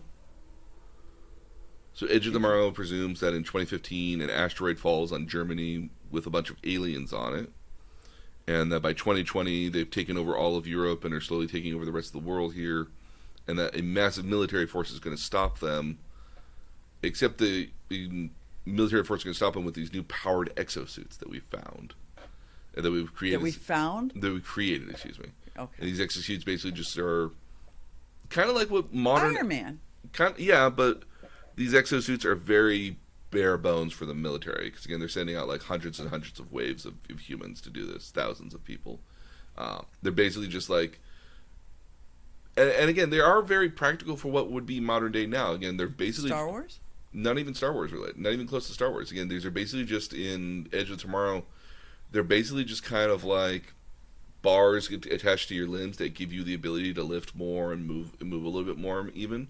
It might even give you a little bit more protection, but they're not like full-on suits of armor or anything like that. They're basically just, when I say exoskeletons, I literally mean skeletons. Okay. So, and the cool thing about this one here is that this is the action version of Groundhog's Day. That could be cool. So what ended up happening? So in this movie here, what ends up happening is that the aliens have a secret weapon at the end of the day. Is that they have certain aliens, which when they die, they go back in time with their memories, and wake up at a certain X, Y, and Z point, and then can communicate with the rest of the aliens and say, "Oh, this is what happened here at this point, so don't do that." So they can change their behavior. So Tom Cruise somehow... So they're educating. They're educating themselves based off of the events. So what ends up happening with Tom Cruise is he goes full... why can't I think of his name here now? The actor from Groundhog's Day. But he goes full Bill Murray and eventually figures out, like, oh, if I stop here for 4.5 seconds, then go over here 3.5 seconds later, then go over there in a half second, I won't get shot. Oh, well, okay, so that's a little bit like Galaxy Quest at the end. Yes. Yeah. But again, so he keeps waking up at the exact same point every single day with going back in time all the time, and continually, keeps going and getting either A, stronger, or B, more experience. Each time he plays the game, he moves further along because he has another bit of knowledge. Yes. In some cases, in some cases, he plays out the entire day to its extinction. Because, again, he doesn't go back in time until he dies. Yeah. So if he lives the entire way through the day, and then when he dies, he just goes right back to the very beginning. So it's like a video game. Yeah. So, like, sometimes, he spends, like, he says, at certain points here, he says, like, he spent, like, 2 years literally training how to fight and convincing you that I have this ability at the end of the day. Yeah. And, like, I've gone whole days, I've gone... Well, Bill Murray learns the language and learns how to play the piano and... Learns every little secret about everybody there. Yeah. Learns how to ice sculpt, like... He does something very similar to that in the midst of the next day that he's supposed to go out and, into what is basically D-Day, essentially. Yeah. So he's got slightly less options for expanding himself. Again, really great movie. Johnny Mnemonic explores a world in which the internet is everywhere, but traveling with certain knowledge on the internet is not very safe to transfer it around. So you basically upload the data into people who have certain key symbols that they need to see in order to be able to access the memories and knowledge to be able to give it to to the next person. So couriers for knowledge, or for information at the end of the day. Soylent Green. Ooh. Soylent Green takes place in 2022 when the effects of overpopulation, pollution, and climate catastrophe basically makes world food shortages a thing. Okay, and this is from the 70s. Mm-hmm.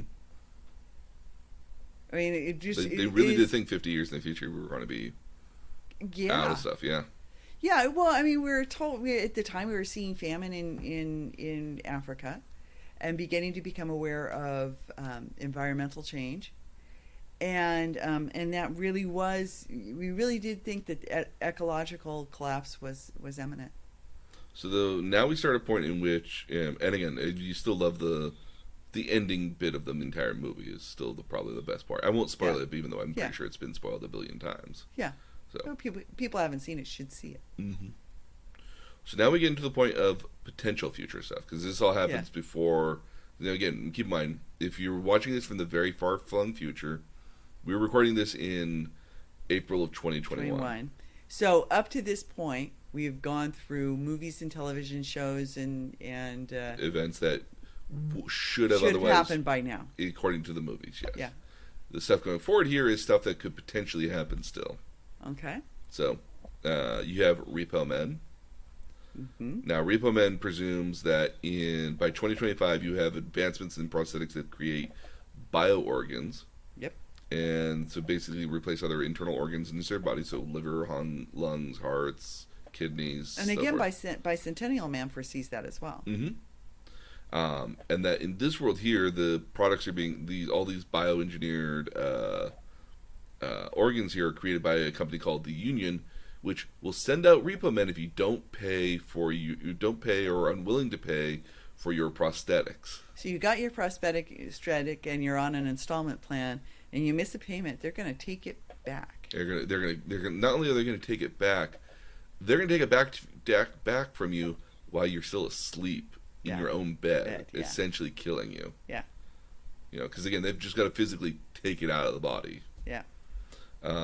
Next one here as well is going to be Make somebody stealing your kidney look like. Oof. Just saying. You have Children of Men. Mm-hmm. So in Children of Men, by 2009, the human race is sterile. And as a result of being sterile, that's led to various wars, global depression, as we're kind of on the edge of basically being extinct until 2027, in which a woman finally gives birth to another human.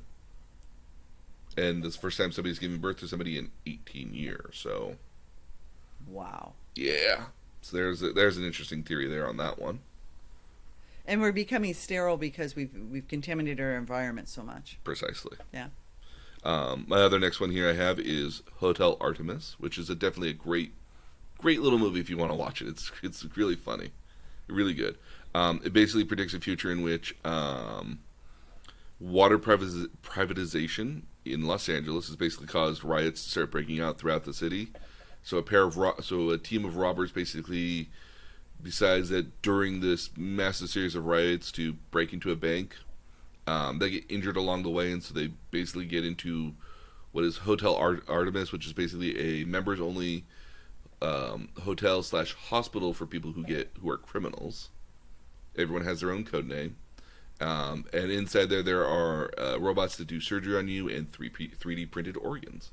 Ooh. 3D printed transplant organs, yes. You have one of my favorite futures here, which is in 2029. You have Ghost in the Shell.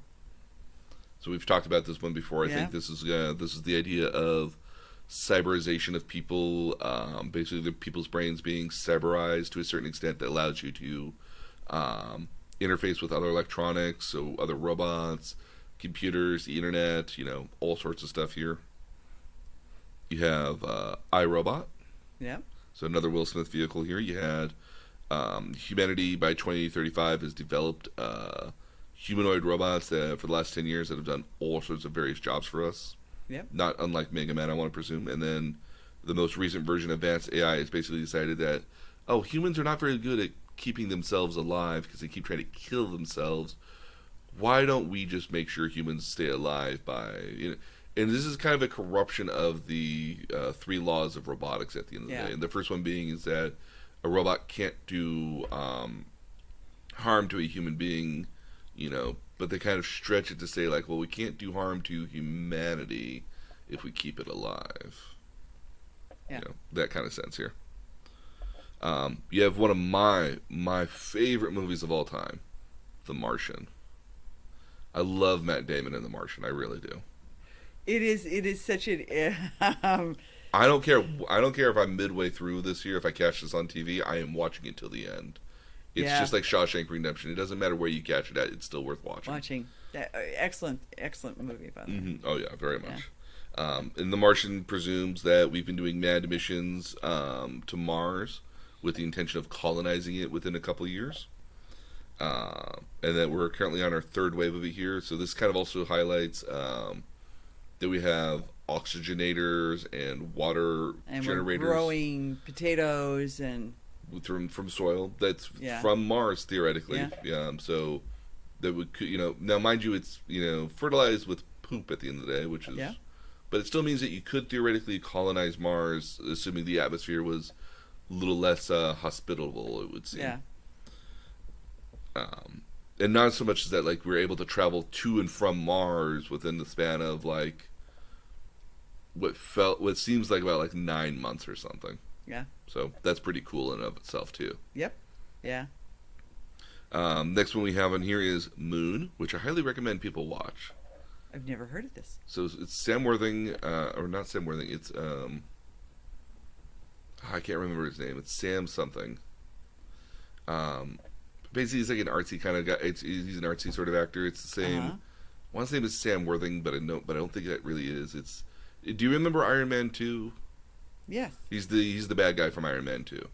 Oh, okay. The rich kind of snotty guy. Yeah. And so essentially, apparently, on the moon, they are mining a mineral from the moon here, which is Sam Rockwell. Sam Rockwell, that's his name. Sam Worthing is a different actor. Kevin Spacey. Yes, with Kevin Spacey as a computer voice. Yeah.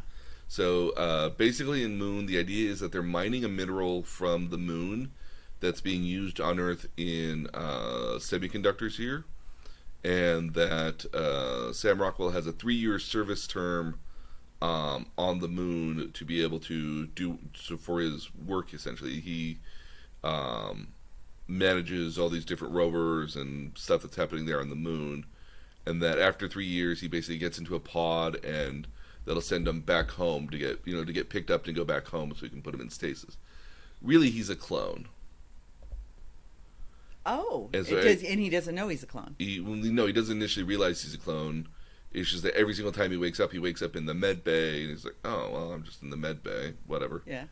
But Is that he died and he's coming back each time? yes. That's why he's in the med bay. Okay. So, well, no, not even so much that. Is that he's on a 3-year term, and he thinks that every single time every clone is every time a clone is animated, he's basically that clone is, I'm just starting my 3-year term here. So the entire thing gets kind of cleaned up, and he gets video messages that are from his family and his wife and his daughter that just got born, like every so often. But because of but they're recorded conversations, not actual live conversations at all. Okay. But he does get feeds from, because the way the antennas are down apparently. So he gets recordings sent to him also from corporate as well that says, "Oh, you should be doing X, Y, and Z. Make sure you give us a progress report." He just doesn't realize he's a clone, that every single time he goes into the pod to be sent back home to Earth, that he's just getting toasted. Because the clones apparently have a 3-year lifespan. Yeah. So he just starts over again. Yes. So he's on his own, like a little 3-year Groundhog Day. Yeah. Okay. You just can't remember what happened, though. Yeah. Interesting premise. I wanted to include Meet the Robinsons because it's got an entire date. This is a Disney 3D movie at the end of the day, but it's like the Jetsons at the end of the day. Like, it's really hard to pinpoint What time period it's... Oh, no, you can tell what time. It literally says 2037 on it. Okay. It's just that the future is so futuristic at that point that it's hard to really describe.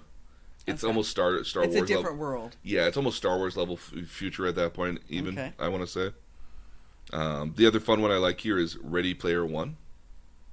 So Ready Player One presumes that by 2045 the world is plagued by energy crisis and global warming, and economic collapse and widespread social problems here, and that the only real escape or any sort of fun you can have is in a place called the Oasis, which is kind of like a virtual MMO. Okay, I thought it was kind of like a holodeck. Yeah, very similar to a holodeck. Yeah. But you put on goggles and glasses and you move around in this virtual space to do that. Yeah. It's a VR world. What I found interesting is that apparently, according to the way it was originally written, is that this online world has the most secure economic system by comparison to the rest of the world at that point. So you can put your money in there and actually have it actually like be safe within a certain extent. So I found that to be interesting. The next one you have is Event Horizon 2047. Presumes interstellar travel is normalized, but the ship known as the Event Horizon, which is technically a science term at the end of the day, but it makes sense in this case, that this particular engine for the ship is creating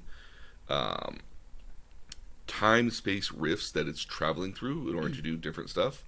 And as it came back from one of those rifts here with all of its crew missing, it brought something else along with it that shouldn't be here. A hitchhiker.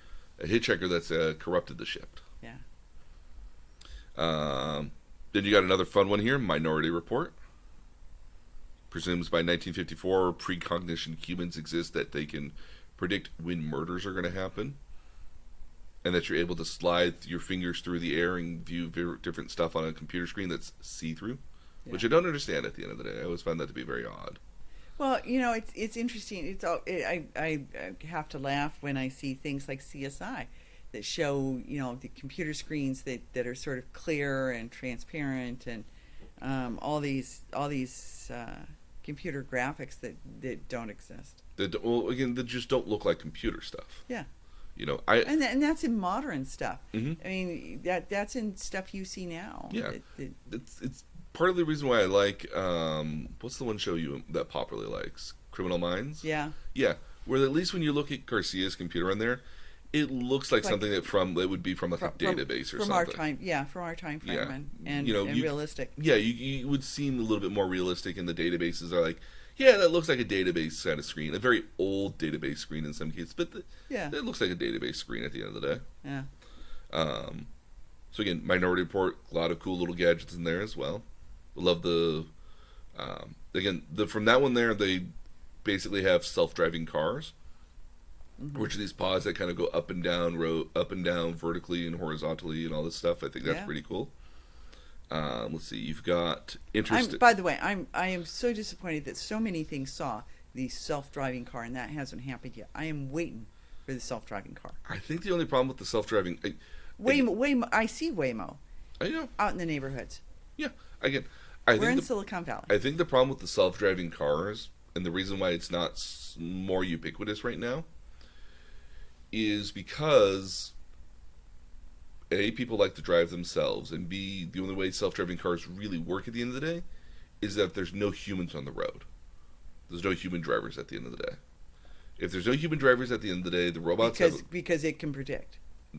Well, you can't predict what other humans are going to do, because again, you've seen human beings which are like, oh, that's my exit. Yeah. They don't make smart decisions as far as gas consumption. I've seen people that are like, hey, I'm going 70 miles an hour on the right-hand side of the right side of the road, and I'm moving slower than the rest of the speed of traffic, but I'm on the far right-hand side, so I'm not in anybody's way. Yeah.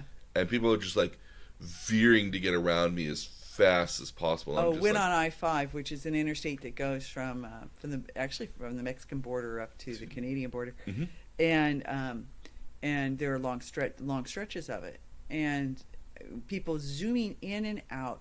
Well, my gosh, there's a truck coming up. I can't go any faster. Nope. Then I'm going. Yeah. And you zooming around me ain't going to change that. Nope. Yeah, and again, so I think the problem with self-driving cars for the most part is not necessarily the technology. The technology is getting there. The problem right now is that, or at least the way I see it here, is that you need to not have humans on the road because robots can't predict for humans. And it's really hard to do that in general here. Because again, so like in our Amazon fulfillment centers that have the robots in them, humans have to wear badges on them to be recognized by the system to know that they are a human. Right. And as a result, then the robots will move out of your way or won't hit you at all. Yeah, won't come near you. Yeah. So what they have is the same thing. You have like a key card. It's a metal. It's a sensor. Basically an RFID tag that kind of just lets you know where you physically are at the end of the day. Yeah.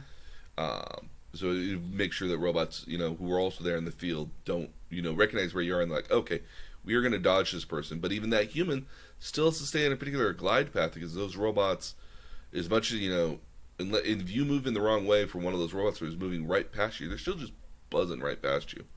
Well, I mean, the interesting thing, though, is we're getting closer to self-driving cars, in part because I know the trucking industry is very concerned about it. Because it's going to take away jobs from it's truckers. Going to take away, jobs from truckers. And I can tell you that in other states, they allow, three trailer trucks. Mm-hmm. And the idea that you have a 3-trailer truck in the hands of a human being scares me. I'd much rather have that be in the hand of a computer who can predict how it's going to sway and swing. But the self-driving truck is being tested, is on the road, has been on the highway with drivers. Self-driving cars as well are on the road right now. We see them testing. Again, Waymo has a facility in Palo Alto, right on the border of Palo Alto and Mountain View, and we see self-driving cars out there. Our cars now, my car has sensors. It rings all the time for all sorts of things. There's cars that will parallel park for you. Again, Yeah. there's some Teslas that will actually do the driving for you as well. Yeah. And It's out there. It's close. We're getting very close. Again, I think part of the issue is the human portion of it. The second real big issue is the access to Wi-Fi. You go out to some of those rural portions of the world here, where Wi-Fi is not as relevant or not as available out there at all. Yeah. Is part of I think could be part of the problem here because again, like if you're in the middle of the Midwest where there's not a lot of internet around you, you can still reach out to stuff there, but it's a lot more expensive and a lot more difficult to do it. So you got to communicate based off of satellites then at that point. But I've been in really rural areas in Africa, and there are people on cell phones. Mm-hmm.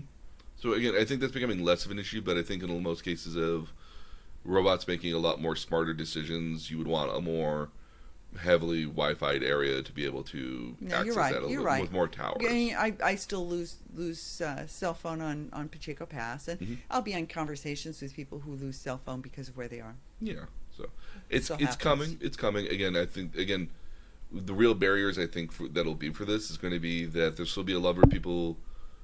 Do you remember when people transitioned from manual to automatic cars? I do, because my first couple of cars were manual. Yes, and again, and you paid more for an automatic. Yeah, and again, in my case, I preferred a manual because the minivan was. I had a minivan that was a manual. Yes, I remember the minivan. Yeah. I drove that minivan for a while. Aerostar. Yeah. Yes, that long ass shifting stick there. Yep. I remember that distinctively because I drove that car. You had Jeeps that were. I had Jeeps that did that too. Yeah. And again, even the car before my Prius was a manual. Oh. And I preferred a manual as well because I felt I had more control over it. Try to find one now.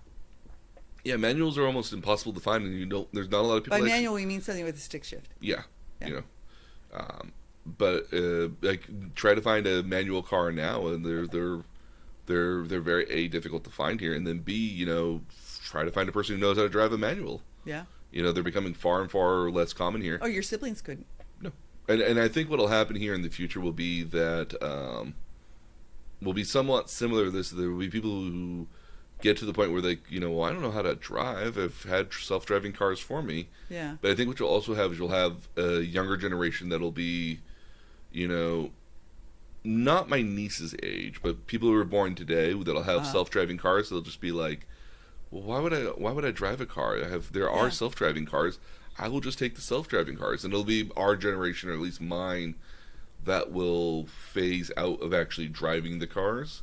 And owning a car. And owning cars even, too. Because, again, I do think that self-driving cars won't necessitate the need for actually owning them anymore. There are studies, actually, urban land studies, that talk about how much land we have paved and wasted with parking lots. Because if you think of it, I believe the number is there are 9 parking spaces for every car that's on the road. And if you think about it, and schools have parking lots that are unoccupied before, after, and on the weekend. Malls have parking lots that are unoccupied all night. You think about the number of parking spaces that are out there, that land is paved over and not contributing to the aquifer when it rains or any of those things. That's an issue. Hmm. No, again, it'll be nice to a point in which we do have self-driving cars that we can reclaim a lot of that land at the end of the day. Um, It'll be we reclaim roads because a self-driving car needs almost half of the lane space hmm that a human driving a car well, needs. not even so much that. It's actually just going to make us faster individuals at the end of the day. Yeah. Because, again, we'll be able to go at like 80, 90 miles an hour because of the way the robots work. We'll be able to have drag resistance. We'll be more fuel efficient. Yeah. But at the same time here, we won't need traffic lights. Yep. And because we won't need traffic lights, and cars will be able to move around and zip around as necessary, we'll be a lot more efficient in driving at the end of the day. So we'll just be better. Yeah. So super excited about that. Interstellar predicts a future of 2063 in which humanity is basically devastated by dust bowls. Yeah. And so food supply is in a very short supply. New technology hasn't come out because everyone's so focused on just surviving. Yep. So much to the point that they are now telling they're now telling children that people that went to space died. So that's why we don't send people to space at all. Yeah. And the NASA program is basically an underground sort of thing. And the intention that they send this last crew in this last spaceship to space is the intention of saying that, like, you guys can go find us a new home. Yeah. Find us someplace to move to. Yeah. And so I like the beginning of Interstellar. I hate the ending of Interstellar, but that's just me. It gets very contrived. Yes. Oblivion. Not familiar with Oblivion. Another Tom Cruise vehicle. In 2077, humanity was invaded 60 years ago, so 2017, Yeah. by aliens. Now, Earthlings, we used nuclear warheads to defeat the aliens, but we've also kind of ruined the planet by point. doing so. Yeah. And so what's been decided here is that we're actually that all these humans are actually moved out into space here at this point, and have now started colonizing other parts of space, and that these remaining humans that are there on Earth are actually working on these fuel generators, which are sucking up part of the ocean's water and reconstituting it as fuel to send up to space to the other humans so they can go travel to other places. Never mind the fact that actually everybody is clones. So the aliens actually won at the end of the day, but they've tricked the humans that are still there, then created clones of them to actually manage the stuff here, and the clones believe that they're helping humanity, but they're actually helping the aliens. A little like the Matrix that way. A little Matrixy, yeah, which does come up here later on. Total Recall. Yeah. 2084 imagines a colonized Mars in which human beings have the ability to take vacations now via implanted memories of having been on either adventures or vacations from a program called Recall, or REKALL. Yeah. You have the Jetsons, sometime in the 21st century. Again, kind of like Meet the Robinsons, a little too future, little undefined. The pedestrian But walkways, very retro future. very retro future. Again, the walkways that you walk across, that you stand on to walk. Yeah. We have those in airports. Movers. You have to Movers. have them. Have to have them in some airports. The Yeah. airports are too big. Yeah. What's interesting about the Jetsons, because it's filmed during the 60s, and it was actually a primetime TV show, yeah. TV show, and it's animated. Interesting thing about the Jetsons is that as much as it foresaw the future, it did not foresee, and it foresaw Rosie, the housemaid robot. It did not foresee a different role for women. The gender roles are very 60s. Very stereotypical, even too. Yeah. So it's basically as Yeah. if the 60s accept the future. Yep. Here's the one that you wanted to talk about the most, which was AI. Yeah. By 2021 or 2101, Advanced Robotics have created AI robots, androids that seem to have all the same human emotions that you can program into them. and that look and look and act just like humans, to the point of being almost unrecognizable at the end of the day. yeah. How about Wall-E? Actually, Wall-E to me seems really plausible. So by 2105, Earth is devastated by overpopulation and consumption and too much trash. Yeah. And we're forced to live on cruise vessels in space while robots on Earth are actually cleaning up the place. Yeah. Never mind the fact that the company known as By and Large, which I think is still such a great name, Yeah. basically is terminated the program because Earth is too over. It's too much. Too much, they can't and they can't accomplish clean it. No. Yeah. Even though all the robots were still in actually pretty good working order when they stopped it. Yeah. To the point like Wall-E can replace parts by just going visiting other guys. Yeah. Oh, I need new treads. Oh, he's got treads. Okay, I'll take his treads. And then by 2805, 600 years later, they've discovered life on. Well, the real reason they decided it's too much trash is that they figured out that Earth can't sustain anymore, can't grow anything anymore. Yeah. So if you can't grow anything at all, like it's better no to point. not go Yeah. back. Yeah. How about Alien? Yeah.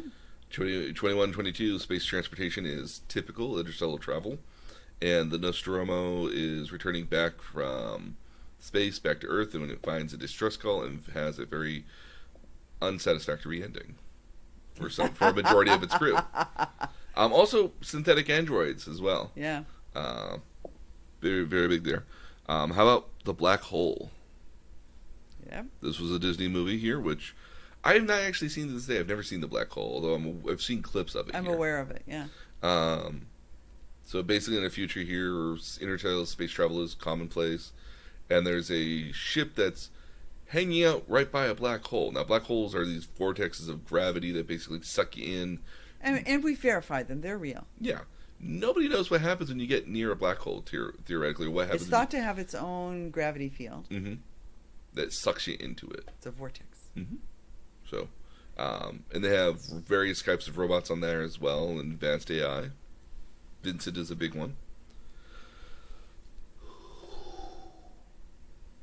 A little bit of a yawn, because we yawn occasionally. Yeah. How about Judge Dredd? Ooh. By 2039, humanity has been forced to live in megacities because they've basically destroyed the rest of the world. It's a barren wasteland.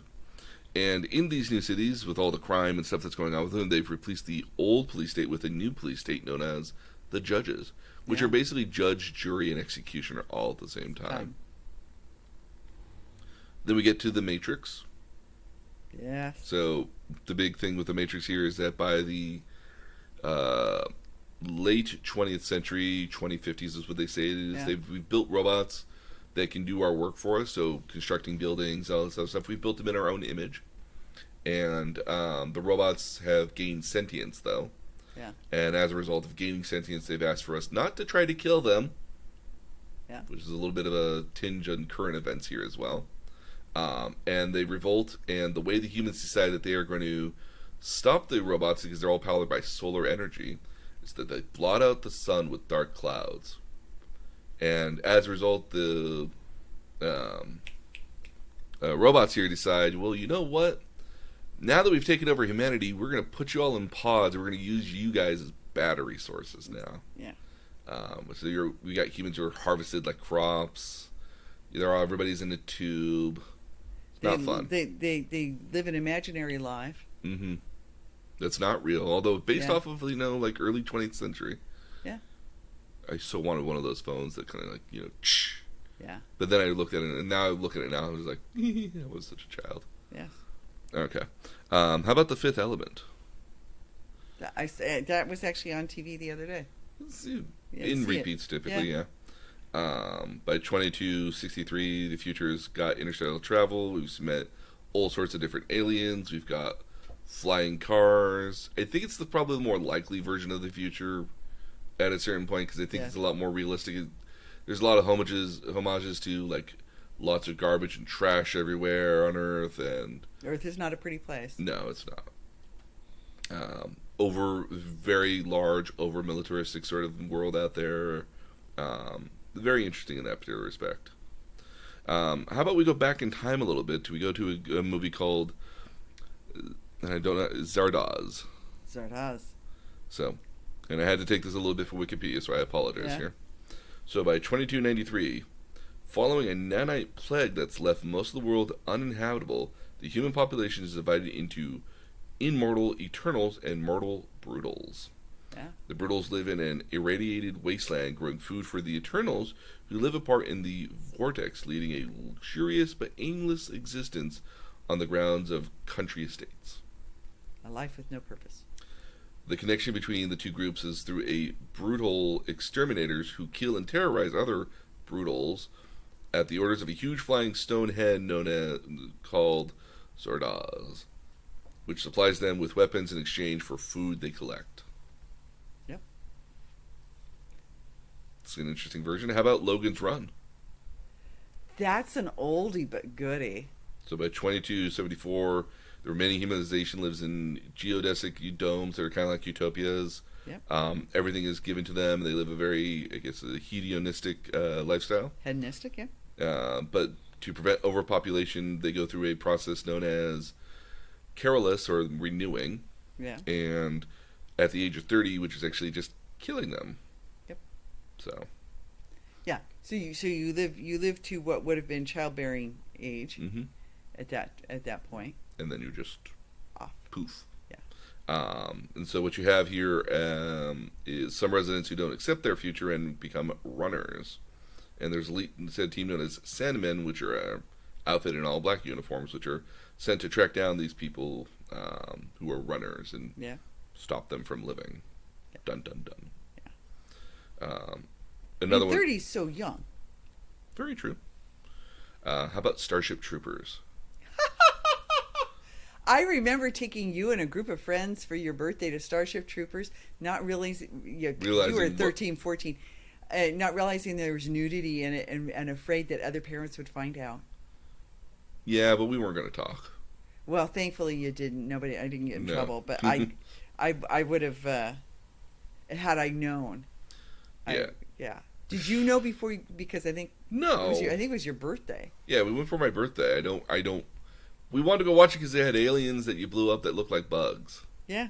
We were very sophomoric back in the day because we were still in like freshman high school. Yeah. So it would have made sense. Yeah. You have another one that doesn't come up a lot, but I think is, a real, worry tale here is known as Idiocracy. Oh. So Idiocracy assumes that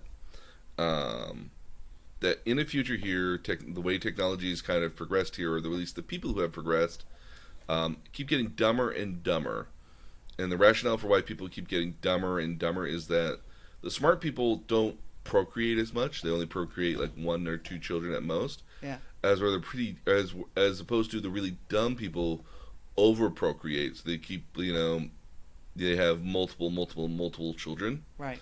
And over the course of about 500 plus years of overpopulation of the world here, plus the fact that, again, you keep putting these dumber and dumber people into certain fields and jobs that, they're teachers, they're your presidents, they're your other fields of stuff here. Like, these people are not bright that You can manipulate them. they're so very easily manipulated to the point in which, like, the crops aren't growing. Well, they're being served electrolytes, because that's what plants want. Yeah. Because, that's a slogan for a company that sells, water, essentially. Yeah. It's like, well, you want to give them water? It's like, yes, because that's what plants need to grow. You mean like the stuff from the toilet? Yeah. It's that kind of a movie of, like, a very average, by the books, average human being, literally a 100 IQ here at the end of the day, Yeah. is the smartest man in history for the rest of them. Wow. They literally make a point. It's like, I'm the smartest guy in the world. It's like, yeah. Like, to the point that some people can't even say nuclear. It's a chilling sort of tale at the end of the day, because I think it could theoretically happen. It's very much a satirical thing at the end of the day, but, like, it's still pretty on the nose, I think. And the last one I wanted to talk about here was Planet of the Apes. Yeah. Yeah. So, what's interesting about Planet of the Apes here actually is that if you assume so they had a bunch of prequel sort of movies that are meant to be a reboot of the franchise. Yeah. Now, they're not necessarily yes or no as far as being a part of the franchise at all, but they say in 2015 there is a drug that they're testing on chimpanzees, which is meant to get the chimpanzees improved cerebral neural linkage and stuff to Mm-hmm. basically make them, not intentionally to make them smarter, but to make their brains more active at the end of the day. Right. One of those chimps is a chimp named Caesar who ends up growing up with a human family, who ends up becoming human smart essentially at the end of the day. Mm-hmm. And ends up being found out and has to go live with other chimps again, unfortunately. In the process, they find out that they're actually developing a new version of the same drug that they were testing beforehand that they didn't release at the end of the day. And it's poisonous to humans, but not to chimps. And for chimps, yeah, it radically increases the strength of your cerebral cortex in your brain, so you could learn how to say words and you can learn how to use guns and all sorts of stuff like that. Yep. So this is basically how the Planet of the Apes franchise starts. There are, how many Planet of the Apes movies are there? There's got to be like 6. Yeah. 6. I So was gonna there's say it got to be 5 or 6. yeah. So if you count the 2005 2006 reboot by Tim Burton, Uh so you count that one in there. But the last 3 ones are kind of in more of this prequel sort of territory. Right. With again Caesar being the most prominent sort of character here, with his son Cornelius eventually being born. So, and again, all those initially take place here in the 2015s, as where the actual original movie from I think 1971, 1972, I want to say, Charlton Heston. takes place in 3,978. Yeah. So 3978 presumes a world in which these primates have become more human in nature and now take over the world, as where the humans are slaves and chattel at the end of the day is the best way to describe it. And it's not known how it happened until Charlton Heston finds part of the Statue of Liberty and realizes, like, we did it to ourselves. Oh, yeah. So those are a bunch of movies. Side note to include Mad Max, which is basically what happens if the world runs out of gas and food. Yep. Gattaca, which is also about eugenics here. The notion that eugenics is a widely practiced sort of thing, and people who are not genetically altered, while not illegal are basically kind of forced out of certain jobs and careers and basically designated to just menial labor at the end of the day. Creates 2 standards of human beings. Mm-hmm. Yeah. 2 citizens, basically a second-class citizen. Yeah. And then you have the other one I found as well, which was Mortal Engines. This is a more newer movie that came out, but an older book. Basically presumes that there was sometime in the future, there was a war that basically devastated the world and turned off all the major electronics of some stuff here, and forced these giant cities on wheels, literally treads and wheels, to exist that hunt down other cities on treads and wheels to harvest fuel, resources, and other stuff. So sort of Snowpiercer. Very Snowpiercer-esque in some cases, yeah. Which is an interesting question. What time period does Snowpiercer take place in? Oh, I don't know. I didn't think of Snowpiercer at all for this. Not until you said it. Sorry. But again, I'm assuming far-flung future. Yeah. So, and there's a lot more movies that we didn't include, that I didn't include. These are the ones that I thought of off the top of my head, and also was able to find from some YouTube sources and some Wikipedia articles. But the future, it's a long list. It's 7 pages. So worth. yeah. So what's interesting to me in all of this is that a lot of movies assume that the dramatic future Mm-hmm. is within a 40 year period ahead of the time that they're in. Yes. 20, 30, 40 year period. Yeah. So they're not projecting forward whole centuries, a lot of these. They're really only projecting forward, which is why a lot of them happen, a lot of the things in the 80s, 70s, 80s, 90s happen in a time period that has already taken place as of the time we're talking now, in 2021. The dramatic future is just over the hedge. Well, what I found kind of interesting is that a lot of these movies, despite being about the future, are not super optimistic about the future at all. I mean, like, a lot of these movies are more about, either A, the future is among us, and we're not either A, using it correctly, or we're using it in a really mean way, or we have to protect humans from themselves, because humans are goddamn stupid creatures that are trying to kill themselves. Well, and that's back to my earlier comment with they don't really foresee the better angels of our nature No. Coming to fore, and really sort of project an abysmal future. I'm now really want to watch V for Vendetta because that foresees a civil war and a pandemic and things that are right now happening. Mm-hmm. Well, and again, for V for Vendetta, which again, when you read it out loud, is kind of like, wow, really? Again, like, that's all the subtext happening in the background sort of happenings, right, versus like a lot of the more political sort of like, police state, fascist sort of government stuff. A lot of and all of these movies, that's the other thread, is a lot of them foresee a police state necessary to manage man. Mm-hmm. Or so much as that we need to trick human beings into living in a certain way in order to progress the human civilization. Because if they got out of, if they were left alone to their own devices, like, they'll kill themselves. They're not only going to kill themselves, they're going to destroy the entire freaking world. Well, and that's back to Einstein's famous quote. Mm-hmm. Yeah. So yeah, those are some future movies, and then I think next week we'll have a slightly larger topic to deal with. What's that? Oh, it's a very large topic. It's a very large topic. Mm-hmm. Oh, I think I know. All right. So we're gonna have all these movies and some of the notes included with them on our website, and an awesome graphic. It's an awesome. Yeah, no, and the awesome graphic was basically just gonna be like the front image that we have for this here. That this is all going to be available on our website at the nerdtutorialpodcast.com. If you want to follow us with the conversation and you want to continue it online, we have our Facebook group as well at facebook.com/nerdtutorialpodcast, all is one word. And then if you have ideas for future topics or suggestions for other topics, or you want to see some of the topics we've covered in the past, you can go ahead and visit us at our Twitter at nerd_tutorial, where again we follow all of our old topics here as well. So if anything new happens in those, you can see our timeline feed on that and see all the cool stuff that's happening. But on behalf of myself and my mom, we hope you guys stay safe out there in these weird times, and we'll see you guys again next time.